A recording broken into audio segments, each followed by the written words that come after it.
embattled Congressman Matt Gaetz. Matt Gaetz was one of the very few members in the entire Congress who bothered to stand up against permanent Washington on behalf of his constituents. Matt Gaetz right now, he's a problem for the Democratic Party, and he can cause a lot of hiccups in passing of laws. So we're going to keep running those stories to keep hurting him. If you stand for the flag and kneel in prayer, if you want to build America up and not burn her to the ground, then welcome, my fellow patriots. You are in the right place. This is the movement for you. You ever watch this guy on television?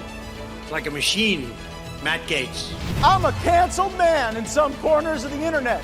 Many days I'm a marked man in Congress, a wanted man by the deep state. They aren't really coming for me. They're coming for you. I'm just in the way. Welcome back to Firebrand. This is Congressman Matt Gaetz broadcasting live from room 2021 of the Rayburn House Office Building here in the Capitol Complex in Washington, D.C. I've got major updates regarding where you can get information regarding the actions that Congress is taking and reviewing to secure our elections, the investigations into places, particularly in swing states where clean elections were not being run. Also, I'm going to have the latest tea on House leadership disputes. We've got some reporting out of the New York Times and out of Axios, but you know not to just believe the New York Times, so I will let you know about the conversations we've been having regarding upcoming discussions on the border and particularly on the budget and on the debt limit. Also, the FBI is undercover, maybe at your local Catholic parish. The Weaponization Subcommittee just releasing the latest information that Chairman Jim Jordan has made available regarding information we've learned regarding undercover efforts by the FBI to infiltrate the Catholics, as if Catholics are the big problem that we have as a country. Obviously, that's not the case. But we began the update today with an unequivocal statement against violence, against political violence, particularly against these senseless actions that we see over and over again in our country where loss of life is entirely preventable. And this morning, we were made aware yet again of another shooting, this time at a bank in Louisville, Kentucky. And sadly, from what we know, it looks like 4 people lost their lives in Kentucky and another 8 were injured. The shooter is dead as well. We, of course, want to take time to mourn the loss of innocent life, but we should not wait in acting to prevent these frequent aggressive acts from happening in the future. Democrats want to blame guns, of course, but we know it's not that simple. It's misguided, even. Your grandparents used to be able to order mail-order automatic weapons, and when the Second Amendment was written, the American people, such as they were, could own cannons. No mass shootings back then. Why? Well, let's take a look at the profile of some of these most recent nut jobs who've been terrorizing us. The Louisville shooter is apparently a deranged, mentally ill leftist. Aside from using his pronouns in his bio, which are he, him, by the way, he, him likes to post memes on Reddit accusing Trump of racism and celebrating COVID lockdowns because he, him considers he himself an introvert.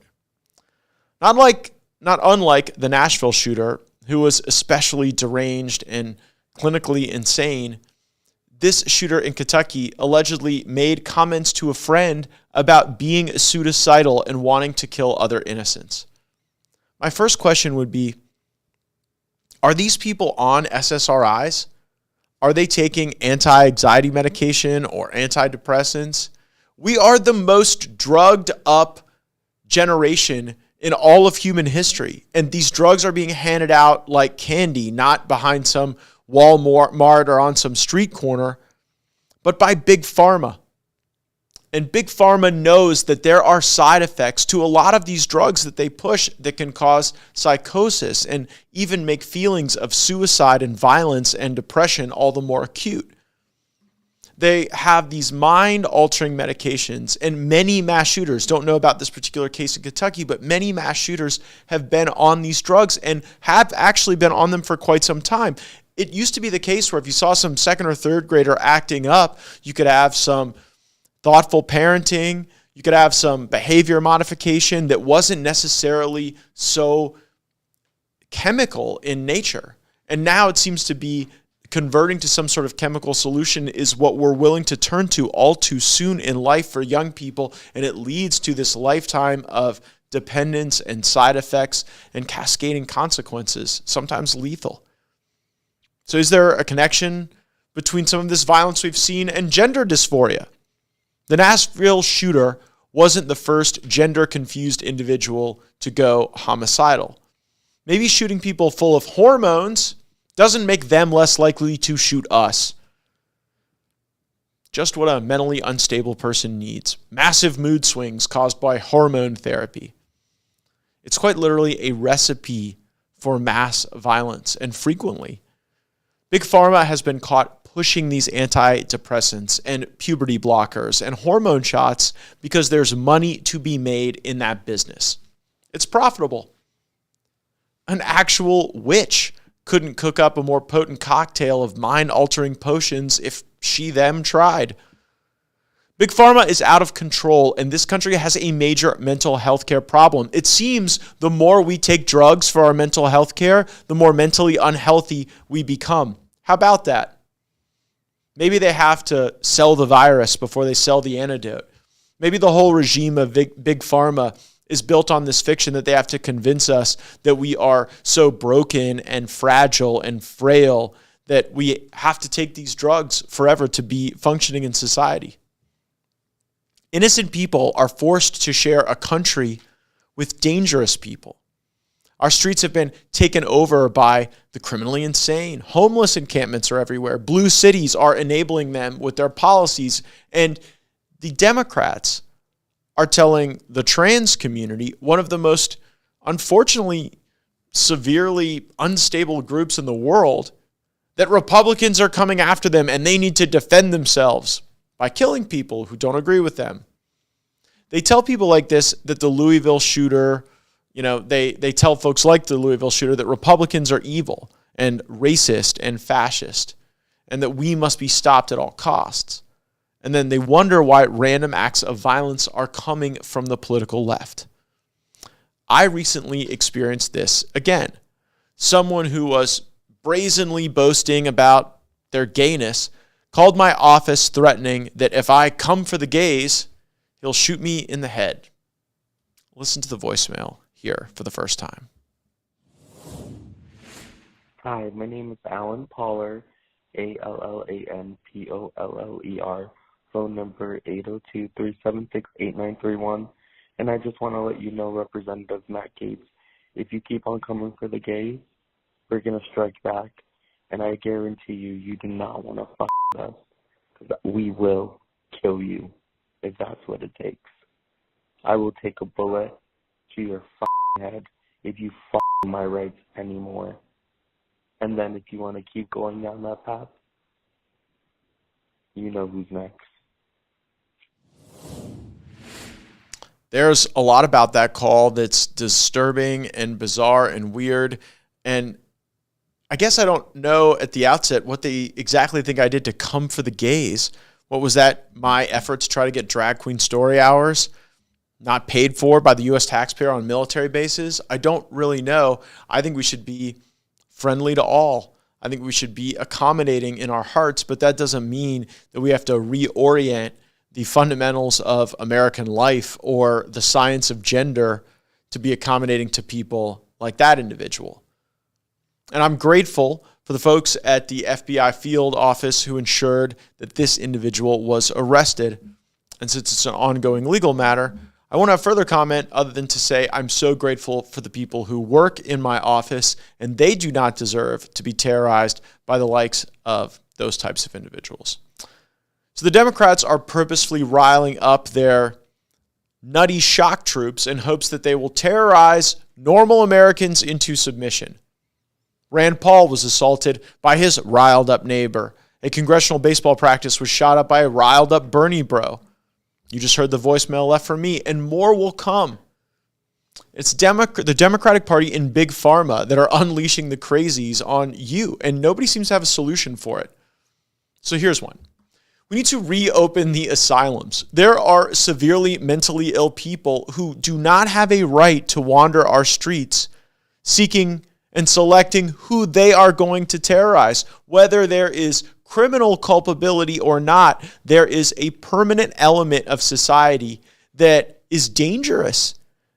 And it does not make us more just or more compassionate to have them walking amongst the rest of us. Because then you see the type of loss of life that we've seen too frequently from these acts of violence. Now, subject to due process, of course, in our Constitution, we have to put some people away. And that might not be politically correct to say, but it is the truth that we encounter, especially in a world in which we're getting so many people chemically addicted. Good people have a right to exist in the country without wondering if some crazy leftist or mentally ill individual lurking around the corner is about to post up and kill you. Maybe even at your local bank, like we saw in Kentucky, quite sadly. There's other news today coming out of the Weaponization Subcommittee on which I serve. This afternoon, the Select Committee on the Weaponization of the Federal Government broke news that we now have proof that the FBI was utilizing at least one undercover asset, possibly more, to infiltrate local religious organizations as, quote, new avenues for tripwire and source development. Here's the tweet. Now, this letter that Chairman Jordan sent to Christopher Wray, director of the FBI, explains that we have been seeking information concerning a document produced to us by the Richmond Field Office of the FBI entitled, quote, Interest of racially or ethnically motivated violent extremists in radical traditionalist Catholic ideology almost certainly presents new mitigation opportunities. So this is a memo coming out of the Richmond Field Office where an assessment is being made that there's this great threat in traditional Catholics, but don't worry, we can mitigate that threat so long as we have the FBI more involved in the Catholic Church. Now, in this document, the FBI categorized Catholic Americans based on theological distinctions and relied on, you will not believe this, the left-wing and defamatory Southern Poverty Law Center as authority to classify certain Christians as potential domestic terrorists. The FBI, relying on information from at least one undercover agent, sought to engage with mainline Catholic parishes to, quote, sensitize the congregation to warning signs of radicalization and enlist their assistance to serve as suspicious activity tripwires. Is that what you think of your fellow parishioners, your fellow churchgoers, that they're the potential tripwires that could rat you out to the FBI if they don't like your politics or your bumper sticker, how you pray, where you pray, what you pray? The FBI also expressed an interest in source development within placement and access to the parishes that they were interested in. This is completely abusive, and it is everything the Weaponization Committee has been fighting to uncover and stop. Out of touch, partisan bureaucrats in charge of the FBI consider everyday red-blooded American Catholics to be threats to our democracy. What, because they're pro-life? They are spying on anyone and everyone who doesn't march to the beat of the regime's drum. Don't support Drag Queen Story Hour. Don't believe that elementary schools should be discussing gender and critical race theory. Consider yourself an enemy of the state because you may be on the FBI's radar. Christian Americans are the foundation of this nation. Christian Americans built America and work every day, charitably, kindly, lovingly to sustain it. Christians are essential to preserving our country and to stop the destruction of everything that makes America great. That is why Christians are so often the target. The regime wants you to fall in line and get with the program. And the intelligence bureaucracy knows this. They're desperately trying to cripple the opposition. So stay strong. Continue to speak out and stand up against any radical takeover of our country. And we will do everything we can to prevent the FBI from continuing this behavior. And trust me, there's going to be much more to come on that story. I also want to give everyone an important update regarding election integrity. The House Administration Committee here in Congress has jurisdiction over elections, and I want to encourage you to go to the House Administration Republican website or to the website of the committee's chairman, Brian Steil, Steil, and sign up for the Faith in Elections Project. Educate, engage, and reform. The top line messaging here is that for 3 years, Democrats have been working to undermine our faith in elections and really tried to use the power they had in Washington to federalize elections. We believe that state-specific approaches, rather than one-size-fits-all tactics, will ensure the security and fairness of elections, specifically Florida, Louisiana, Ohio, and most recently Georgia strengthened voter ID laws, and they can operate in some regards as a gold standard on those questions. Now, I think in Georgia, there's a lot of personnel they need to change out. But I'm also glad that the House Administration Committee is looking at some specific examples where we've fallen short of the standard that we set for the world. And I want to just bring this one to your attention. Luzerne County, Pennsylvania. So on Tuesday, March 28th, the House Administration Committee held a hearing entitled 2022 Midterms Look Back Series. And what they found during this investigation is that in Luzerne County, Pennsylvania, nearly a third of the polling locations ran out of ballots on Election Day. And in those places, many voters were denied the right to vote. And so we have to find out where this is happening, not to federalize elections, but to try to get local officials to be responsive and transparent and faithful to their job and their mission. Because if you run out of ballots on Election Day and you predominantly have voters who think a particular way choosing to vote on Election Day, then not only is that voter suppression, but it's election interference because there is a partisan outcome, an ideological outcome as a consequence. Also want to give you an update from the Ways and Means Committee. Chairman Jason Smith and Oversight Subcommittee Chairman David Schweikert put out a statement regarding the recent updates to the administration's implementation of their IRS reporting scheme. So here's what you need to know about this. Democrats lowered the threshold for reporting to a mere $600 in their so-called American Rescue Plan.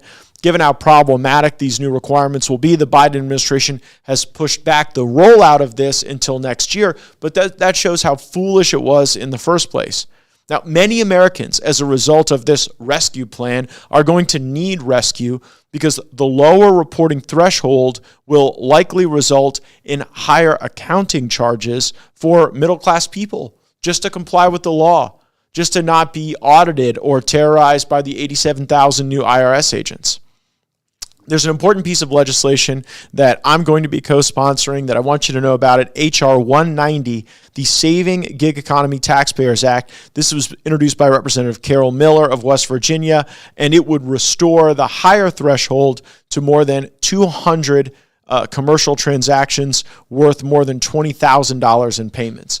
So to not have the IRS crawling around in every $601 transaction, Representative Miller's legislation would raise that threshold to $20,000, and it would be for commercial transactions rather than other matters that ought fall below the scrutiny of the IRS without question. So that's important legislation to keep up with as well. Finally, I want to talk about the big news that a lot of Republicans in Congress are reacting to now. It broke in the New York Times. It's a piece by Jonathan Swan entitled, "Staring Down a Debt Crisis, McCarthy Toils to Navigate GOP Divisions." And in the piece, the main takeaway, McCarthy is quoted, not really quoted.